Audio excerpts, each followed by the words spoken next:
аз пушти як аблаҳии он мард як оила шарманда шуд. ба ин мард занг мезаданд ва мегуфтанд ки зани ту фоҳиша шудааст ва худро дар интернет гузоштааст. ту агар ин қадр баномус будӣ, баор будӣ, ҳаёти он занро дар як лаҳза гирифту ба хок яксон кард.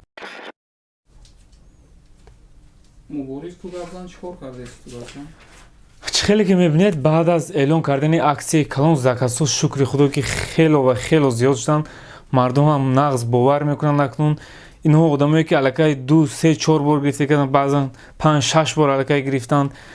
ин заказҳое ки тариқи почта равон мекунем, аллакай упаковка кардем.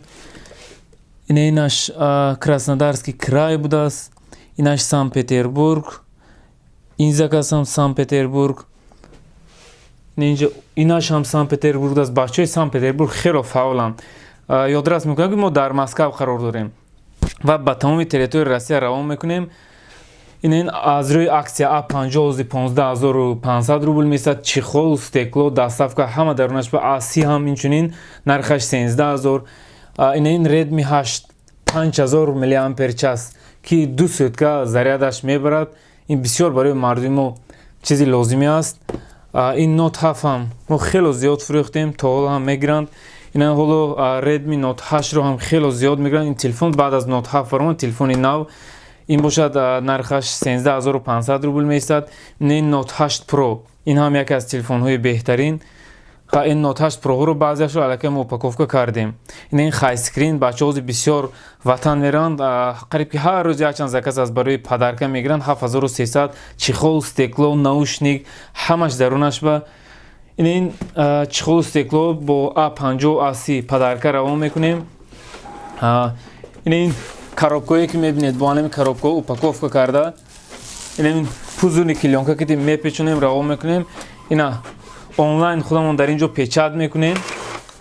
инам хел онлайн оплачена, мо ҳамиҷо платит мекунем. шумо фақат паспортонро гирифта меравед почта, паспортро медиҳеду тамом, телефонҳоро мегиред, дигар ягон пули зиёдатӣ намеспоред. ина онлайн оплачена. ба ҳамин рақамҳое ки мебинед занг занед, беташвиш бошед. мо аллакай дигар ба телефонҳо ҷавоб дода наметавонем, успед намекунем. ҳамин ҳисоб коргари нав гирифтем. ҳамкори мо ҷавоб медиҳад. агар овози бегона бошад, бехавотир, чунки ҳамкори мо аст. беташвиш занг занед бародаро. салом дӯстон, шумо дар канали роҳнамо ҳастед. имрӯз як мавзӯеро баррасӣ мекунем ки воқеан нанговар аст. ба наздикӣ як бародари тоҷики худамон ба ман занг зад. ӯ ҳайратзада буд ва хоҳиш мекард ки то расми урёни зани ӯро аз имо удалит кунем. хай биёед барои пурратар фаҳмидани шумо қиссаро аз аввал нақл кунам. хулоса, зану мард ба ҳам суҳбат мекарданд. ин бародарамон хоҳиш кард аз занаш то яъне як расми урён гирифта ба ӯ равон кунад. яъне ӯ ёд кардааст.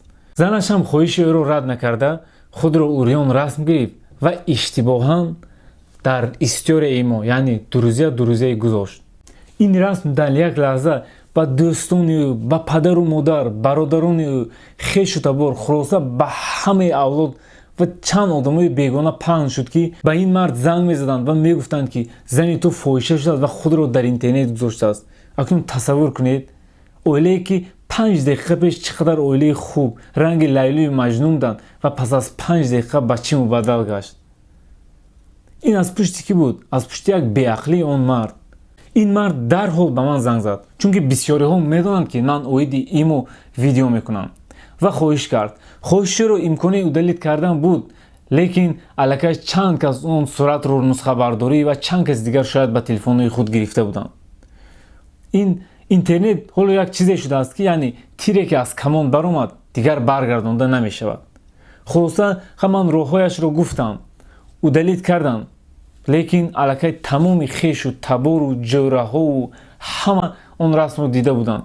акнун тасаввур кунед ҳоли он мардро. аз пушти як аблаҳии он мард як оила шарманда шуд. хай баъдан пас аз як ҳафта бо он мард ҳамсӯҳбат шудем. ӯ мегӯяд ки яъне номусам набардошт, ман занамро ҷавобашро додам. ту агар ин қадр баномус будӣ, баор будӣ, хай шояд билет мегирифтӣ, назди занат мерафтӣ, агар ин қадр ёд карда бошӣ. охир акнун тасаввур кунед, худ фикр кунед. дар ин ҷо магар ҳамун занаш гунаҳгор аст? акнун падари модари ӯ зан, бародарони ӯ зан, авлоди ӯ зан фикр кунед ба чӣ ҳолатанд. акнун фикри он занро кунед. як ҳаёти он занро дар як лаҳза гирифту ба хок яксон кард. дӯстони азиз, ҳангоми гуфтугӯ бо занҳои худ боэҳтиёт бошед. аз онҳо чунин хоҳиш накунед, чунки интернет, смартфонҳои нав, яъне тараққиёт нав ҳоло ба мо рафта расидааст. шояд онҳо бисёр ба иштибоҳ кунанд ё ин ки ба хатогиҳо роҳ диҳанду дар як лаҳза оилаи худро ба замин яксон кардаву ҳам худро ҳам тамоми оилаю авлоди худро шарманда кардан лозим нест. агар ҳарчанд ки занҳои шумо доно ҳам бошанд, вале дониста бошед ки нафари сеюм шуморо назорат мекунад. вақте ки шумо суҳбат мекунед, бо телефон гап мезанед, ҳамеша дар фикри дошта бошед ки яъне ғайр аз шумову ҳамсӯҳбататон каси дигаре шуморо назорат ё ин ки гӯш мекунад. барои тасдиқи гапҳоям ба шумо якдум мисол меорам. мана агар дар телефоном авиабилет коҳем, дар фейсбук медорем, дар инстаграм медорем, дар одноклассник медорем, ба ҳама ҷо ба мо авиабилет, сайтҳои авиабилет ҳам хел чизҳоро равон мекунанд. ё ин ки масалан аз пеши ягон KFC 2-3 бор мегузаред, дар шумо реклами ҳамон KFC меояд. ба чӣ сабаб инро гуфтам? ба он сабабе ки имрӯзҳо ҳар як ҳаракати мо, ҳар як интереси моро, яъне тариқи интернет назорат мекунанд ва ҳамаи ин маълумотҳоро ҷамъ карда ба ҳамон сервисҳо равон мекунанд, ба рекламодателҳо аниқтараш. яъне интереси моро рекламодателҳо фаҳмида ба мо ҳамон рекламаҳоро равон мекунанд. хулоса инчунин масалан дар телефон агар як 3-4 бор масалан Санкт-Петербург гӯед, баъдан мебинед ки яъне отел дар Санкт-Петербург, яъне авиабилет Санкт-Петербург, яъне ахборҳои Санкт-Петербург, аллакай ҳама информатсиё дар бораи Санкт-Петербург ба шумо равон мекунанд. ана хулоса бароред. аз ҳамин рӯ маълум мешавад ки ҳар як ҳаракатҳои мо ҷамъ карда ба сервисҳо равон карда мешавад. биёед бо эҳтиёт бошем ва ҳаёти худро зери хатар нагузорем. онҳое ки маро дида истодаед, боварии калон дорам ки ҳар яки шумо ба ин монанд як ё ду воқеаро аллакай фаҳмида бошед. ғайр аз ин бисёр муҳоҷироне ҳастанд ки то ҳол бо оилаашон ҳамин гуна алоқа доранд, яъне бо шояд урён гап мезананд ё ин ки расмҳои урён равон мекунанд. вале хушбахтона то ин вақт шояд фош нашуда бошад. ба шумо мегӯям ки ин корро дигар накунед ва ҳоло ҳам дер нашудааст. шояд шумо ҳам рӯзе ба чунин ҳолат гирифтор шавед. аз ҳамин рӯ илтимос мекунам ки ҳамин корро бас кунед, чунки ин имонею як бало шуд. ина дар хона мешинед, мебинед касе номери маро дар имо дабавит кард. ман намедонам аз куҷое кадом як одами бегона аллакай ман огаҳ ҳастам. инчунин монанди як карта, яъне сети ҳаст, дар имо пайдо шуд ки яъне мебинед дар гирду атрофи шумо ки имо дорад ва агар сети бошад, яъне шуморо мебинанд. рафтаву як ҳамсояи бадбахт ё бадрафторе доред ки шояд дар имо бинад зани шуморо сети ва ба ӯ нависад ё ин ки занг занад. акнун хело зани баимоне ва худотарсе лозим ки зуд ӯро заблокироят кунад ё ин ки ба шавҳараш гӯяд. агар не, шояд оқибати ин оилаам ба вайроншавӣ омада расад. хуб дӯстони азиз, наворро ҳатман ба дӯстону наздикону хешу табори худ фиристед, то онҳо низ огаҳ бошанд ва касоне ки бо ин кор машғуланд, шояд ки пас аз ин видео ақлҳои худро ба кор даровардаvu аз ин кори зишт даст кашанд. ҳамаи шуморо худованд нигаҳбон бошад. ба шумо оилаи солимро таманно мекунам. хайр. дӯстони азиз, чӣ хеле ки мебинед, шукри худо кор беҳтарин аст. закасҳо хело зиёд шуд аз ҳама шаҳрҳо. мана дар инҷа имрӯз дута хайскрин закас дорем. якта 5та қариб A50 аст, A30 ҳаст. мана ин Redmi Note 8 ҳаст, дута дига дар инҷо, якта дар инҷо. наушникҳо ҳастанд. баъд Redmi Note 7 қариб 10 дона аст. чӣ хеле ки мебинед, мо амин телефонҳоя манам хел дар коробка зада. дар инҷо чӣ хеле дида истодаед, ба Московский область, Егоровск равон карда истодаем. инаш бошад Свердловский область, инҷо бошад Краснодарский край, инҷо бошад Якутия, Саха республика, инаш Краснодарский край. хулоса ҳамин хел телефонҳоя пур карда равон кардастем. ин коробкаи калонаш бошад. бачаҳо аз як завод Redmi Note 8 Pro, Redmi Note 8, 7 ҳамин хел 1-5-6 телефон якҷоя хариданд. ина телефонҳоро инамитар упаковка карда равон мекунем. нам хеле аз стекло мемонем. пузирна клёнка бад кати маҳкам карда این коробка رو جا میکنیم. اینطور جا میکنیم. کامپیوتری خودمون کتی اینا پیچاد میکنیم. این سان پتربورگ بود است. با این سکوچ رو محکم میکنیم. سکوچوی پوچتا.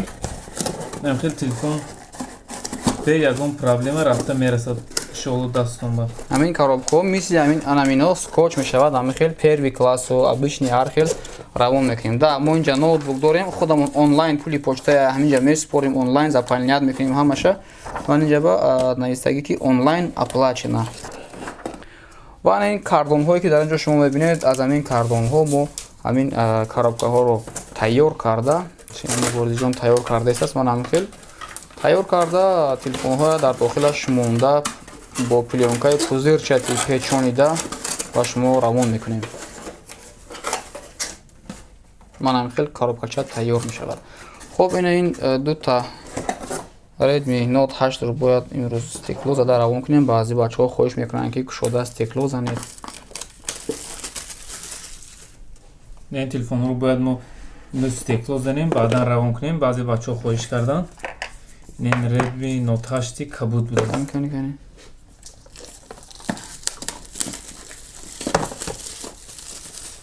اینش هم دوتا دیگر اشد коробка نقشوده روان میکنیم. کسی که خواهش میکند خیلی میگیریم. دوستان عزیز تلفنچه نوت 8 تلفنچه های بازی مرحمت کنید. ها ما خریدیسیم دور دراز شد.